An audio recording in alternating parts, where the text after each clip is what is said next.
Most welcome my student. How are you? Fine. Thank you. अच्छा ही रहना चाहिए और ईश्वर से यही आशीर्वाद है आप लोगों के लिए कि आप लोग स्वस्थ रहिए, मस्त रहिए और मेहनत करके पढ़िए। आज हम लोगों की चर्चा का विषय है कार्बोनियम आयनों का अस्थायित्व।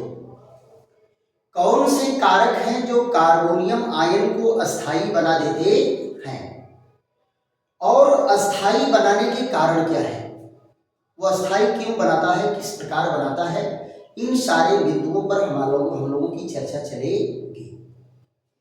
टॉपिक आपको दिख रहा है, कार्बोनियम आयनों का अस्थायित्व। इसको प्रभावित करने वाले बेटा तीन कारक हैं। पहला प्रेरणिक प्रभाव, दूसरा मेसोमेरिक प्रभाव द्वारा और तीसरा अतिसंयुग्मन द्वारा।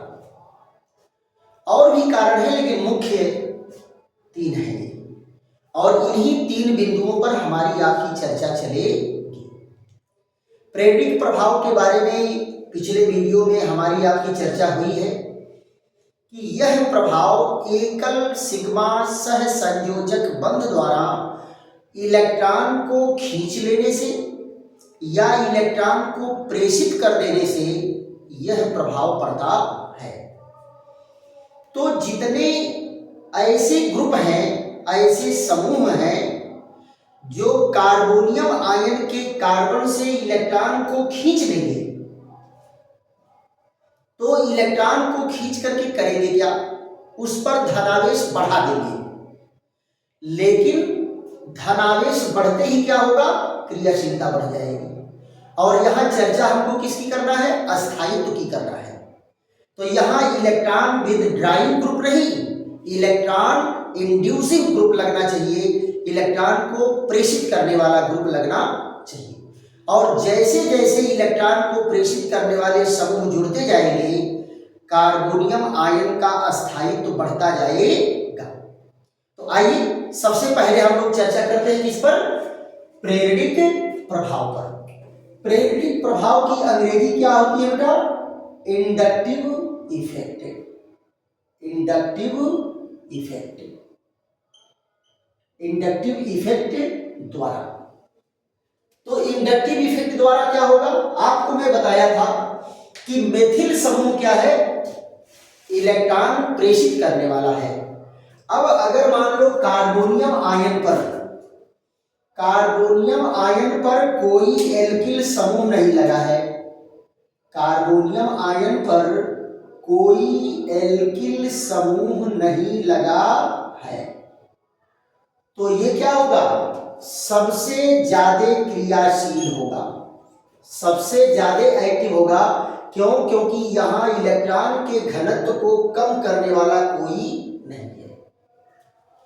वही दूसरी कंडीशन क्या है, अगर एथिल कार्बोनियम आयन है, ये CH3 और एथिल कार्बोनियम आयन, तो आप यहां जरा ध्यान दो, ये इलेक्ट्रॉन को प्रेषित कर रहा है और इलेक्ट्रॉन को प्रेषित करेगा तो यहां धनावेश के घनत्व को कम करेगा और जैसे जैसे धनावेश कम होगा क्रियाशीलता घटेगी और अस्थायित्व बढ़ेगा।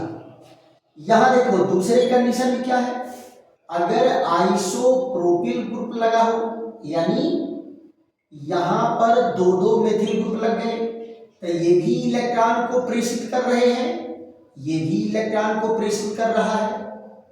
तो अब दो लोग इलेक्ट्रॉन को दे करके धनावेश को कम करेंगे तो धनावेश की क्रियाशीलता और ज्यादा घट जाएगी, यानी कार्बोनियम आयन और ज्यादा अस्थायी हो जाएगा। यहां जरा देखो, ये क्या है, अगर मान लो तीन ठो एल्किल ग्रुप लग जाए, CH3, CH3 और CH3, तो ये देखो बेटा तीनों लोग इलेक्ट्रॉन को प्रेषित कर रहे हैं, इंड्यूस कर रहे हैं, इलेक्ट्रॉन को प्रेषित कर रहे हैं। तो ये इलेक्ट्रॉन के घनत्व को क्या करेंगे, और कम कर देंगे। क्या करेंगे, और कम कर देंगे।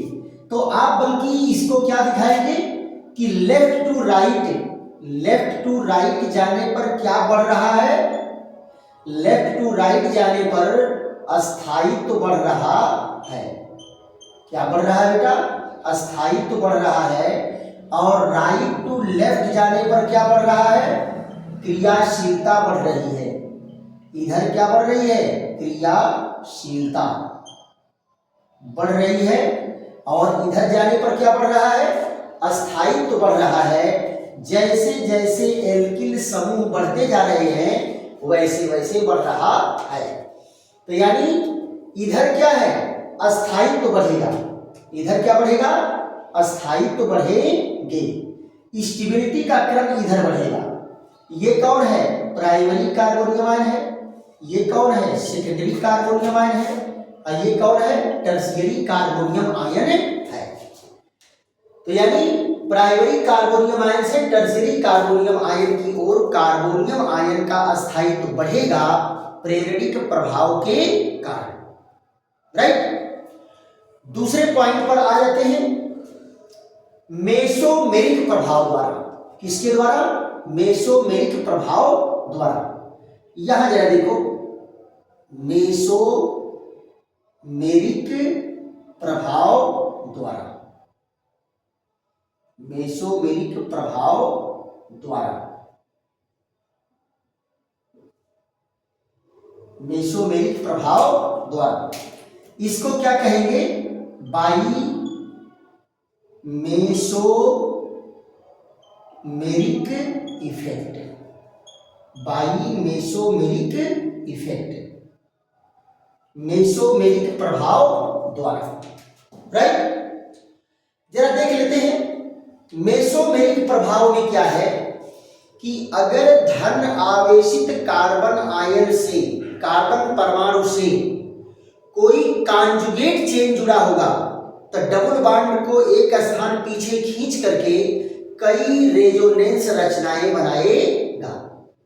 और आपको पता है कि किसी भी यौगिक की जितनी ही ज्यादा रेजोनेंस स्ट्रक्चर बनते हैं वो उतने ज्यादा अस्थायी होता जाता है। और दूसरी चीज क्या है कि धन आवेश कई बिंदुओं पर बट जाता है तो उसका एक जो उसका ओरिजिनल पोजीशन था उस पोजीशन पर इलेक्ट्रॉन धनावेश का घनत्व क्या होगा? घट जाएगा। तो जब एक धनावेश कई जगह बढ़ गया तो धनावेश घट गया, धनावेश घट गया तो उसकी क्रियाशीलता घट गई, और क्रियाशीलता घट गई तो अस्थायित्व बढ़ गया। देखो ना, क्रियाशीलता और अस्थायित्व ये दोनों एक दूसरे के इनवर्सली प्रोपोर्शनल हैं। एक बढ़ेगा तो दूसरा घटेगा। देख लो मेसोमेरिक प्रभाव द्वारा कैसे है? जैसे ये CH2 डबल बॉन्ड CH और CH डबल बॉन्ड CH और ये CH2 पॉजिटिव है। अब ये कार्बोनियम आयन किससे जुड़ा है? कॉन्जुगेट चेन से जुड़ा है। कॉन्जुगेट चेन से जुड़ा है तो ये क्या करेगा? डबल बॉन्ड को एक स्थान पीछे खींच लेगा। तो इसकी रचना कैसे हो जाएगी? CH2 CH और CH, यहां CH double bond CH2। Positive charge कहां गया? यहां। देखो बेटा, इधर सिंगल के बाद डबल इधर भी है, सिंगल के बाद डबल इधर भी है। इधर से अगर खींचेगा तो ये रचना बन गई, और अगर इधर से खींचेगा तो ये आगे की रचना बन जाती है। CH2 और CH डबल बॉन्ड CH और CH डबल बॉन्ड CH2। अब की बात धनावेश कहाँ गया? यहाँ गया। और फिर इधर से खींचेगा तो ये रचना बन जाएगी। तो आप जरा बताओ, एक धनावेश कई जगह कूद रहा है? 1 2 3। तो एक जगह मिलने की प्रोबेबिलिटी कितनी हो गई? 1/3। यानी एक जगह पर केवल 33.3% धनावेश रहेगा तो उसका अस्थायित्व कितना बढ़ गया? 66.7% उसका अस्थायित्व बढ़ गया। तो कई जगह कूदने से धनावेश इसका घनत्व तो एक स्थान पर घट जाता है, इससे भी अस्थायित्व बढ़ता है। और दूसरा, मेसोमेरिक इफेक्ट के कारण कई रेजोनेंस रचना बनी तो भी जो है इसका अस्थायित्व बढ़ जाता है। ये तो एलिफैटिक का एग्जाम्पल रहा। लाइए एक तो एरोमेटिक का एग्जाम्पल लेकर के देख लेते हैं। एक एरोमेटिक का एग्जाम्पल, जैसे बेंजील कार्बोनियम आयन की चर्चा में किया था आपसे, 1 2 3, यहां कौन है, CH2 पॉजिटिव चार्ज। यहां भी देखो ये जो धनावेश है, कार्बोनियम आयन है, कॉन्जुगेट चेन से जुड़ा है, single bond double bond, single bond double bond, single bond double bond, single bond है ना। तो ये भी क्या करेगा, डबल बॉन्ड को एक स्थान पीछे खींच लेगा। तो इसकी रचना कैसे बन जाएगी, इसकी रचना बन जाएगी, धनावेश कहाँ गया, यहां आ गया, डबल बॉन्ड यहां, डबल बॉन्ड यहां, और डबल बॉन्ड बन गया कहां, यहां CH2। अब देखो इधर भी सिंगल के बाद डबल है, इधर भी सिंगल के बाद डबल है, इधर से खींचेगा तो ये रचना, और इधर से खींचा तो ये आगे की रचना बनेगी। तो आप देखो इसका भी धन आवेश कई जगह डिस्ट्रीब्यूट हो रहा है, नहीं हो रहा है। अब की बार धनावेश कहाँ गया, पैरा पोजीशन पर। पिछले वीडियो में बेटा हम लोग आर्थो पैरा के बारे में खूब डिटेल ढंग से पढ़े हैं, और मैं चाहूंगा कि आप लोग आर्थो पैरा वाला वीडियो देख करके उसका नोट बेहतरीन बना करके तैयार करिए, उससे ज्यादा आपको पढ़ना नहीं है। हाँ, बाकी अगर बढ़ेंगे तो क्या बढ़ेंगे, कंपटीशन के क्वेश्चन खाली बढ़ेंगे। तो आर्थो पैरा डायरेक्टिव ग्रुप और उनका प्रभाव कैसे पड़ता है, और आर्थो पैरा पोजीशन क्या है, उसके बारे में डिटेल चर्चा की गई है। फिर देखो सिंगल के बाद डबल बॉन्ड इधर है, सिंगल के बाद डबल बॉन्ड इधर है, इधर से खींचेगा तो ये रचना, और इधर से खींचेगा तो ये आगे की रचना बनेगी। यहां जरा देखो, ये double bond double bond double bond, फिर धनावेश कहां पहुंच गया, आर्थो पोजीशन पर। फिर वही चीज दिख रही होगी, सिंगल के बाद डबल बॉन्ड इधर है, सिंगल के बाद डबल बॉन्ड इधर है, इधर से अगर खींचेगा तो ये रचना बन जाएगी। और अगर मान लो इधर से खींच दिया, इधर से, तो ये रचना बन जाती है। अब जरा बताओ, ये कार्बोनियम आयन भी कई रेजोनेंस रचनाएं बना रहा है। फिर इधर से खींचेगा, ये रचना, यानी एक केक्यूले रचना से शुरू हुआ और दूसरे केक्यूले रचना पर चला गया। अब आप जरा देखो, ये धनावेश कितने जगह जा रहा है, 1 2 3 4 जगह बट रहा है। एक ही धनावेश 4 जगह बट रहा है, तो एक जगह मिलने की प्रोबेबिलिटी कितनी होगी, 1/4। कितना होगा, 1/4। इसको 1/4 तो क्या कहेंगे, 25%। अब यहां पर धनावेश कितना रह रहा है, केवल 25%। तो इसकी क्रियाशीलता कितनी होगी, 25%। अस्थायित्व कितना होगा, 75%। दूसरा, कई अनुनाद रचनाएं बना रहा है, अनुनाद रचनाओं के कारण अनुनाद अस्थायित्व भी प्राप्त करेगा। तो ये मेसोमेरिक प्रभाव के कारण अस्थायी हो जाएंगे कार्बोनियम आयन, ये प्रेरक प्रभाव के द्वारा अस्थायी हो जाएगा। अब तीसरा कारक हम लोगों का बच क्या रहा है, अतिसंयुग्मन। आइए अतिसंयुग्मन पर बेहतरीन चर्चा होती है, इसको आप लोग स्क्रीनशॉट ले लीजिए।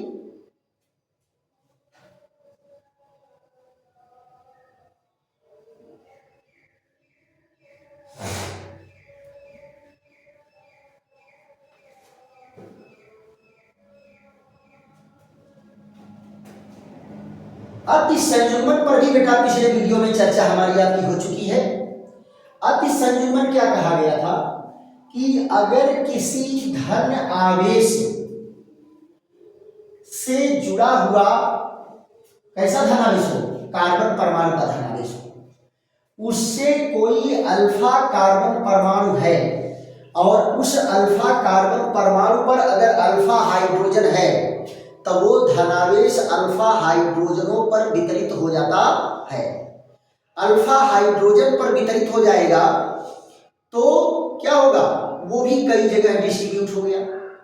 तो इससे भी कई रेजोनेंस रचनाएं बनेगी, कई रेजोनेंस रचनाएं बनेगी, उसके कारण अस्थायित्व बढ़ता जाएगा। यानी कहने का मतलब है कि अगर कार्बोनियम आयन पर अल्फा हाइड्रोजन की संख्या बढ़ रही है तो अति संयुग्मन बढ़ेगा, अति संयुग्मन बढ़ेगा तो अस्थायित्व बढ़ेगा।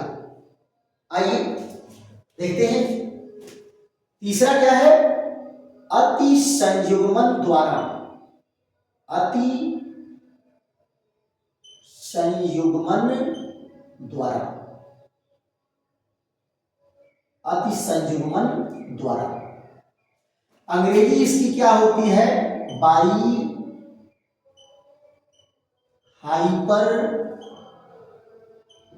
Conjugation, by hyper conjugation, hyper conjugation. देखो बेटा हाइपर कंजुगेशन, जैसे ये कार्बन परमाणु है, इस पर धनावेश है, कार्बन परमाणु पर क्या है, धनावेश है, तो इससे जुड़ा हुआ पहला कार्बन क्या होगा, अल्फा कार्बन, और इस पर जुड़े हुए हाइड्रोजन अल्फा हाइड्रोजन होते हैं।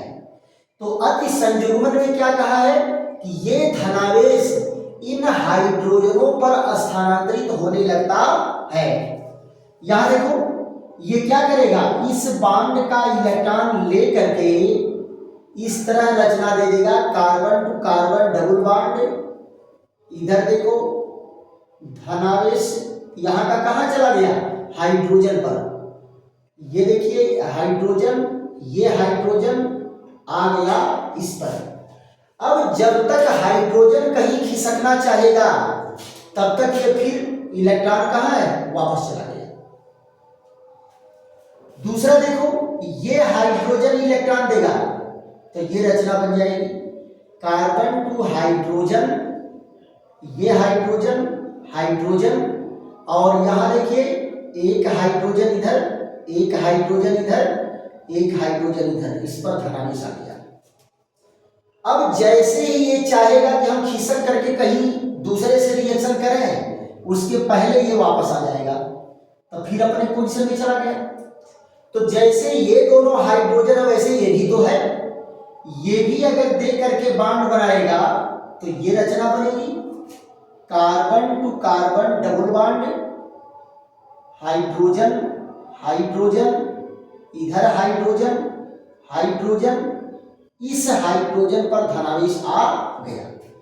अब जैसे ही ये धनावेश खिसकना चाहेगा फिर अपना इलेक्ट्रॉन वापस आ गया, फिर क्या हो गया ये। अब जरा बताओ एक अल्फा कार्बन पर 3 हाइड्रोजन होने के नाते ये धनावेश कितने जगह जंप कर रहा है, 1 2 3 4 जगह जंप कर रहा है। इसी प्रक्रिया को क्या कहते हैं, अति संयुग्मन। क्या कहते हैं, अति संयुग्मन, हाइपर कंजुगेशन। क्या कहेंगे बेटा, हाइपर कंजुगेशन, राइट।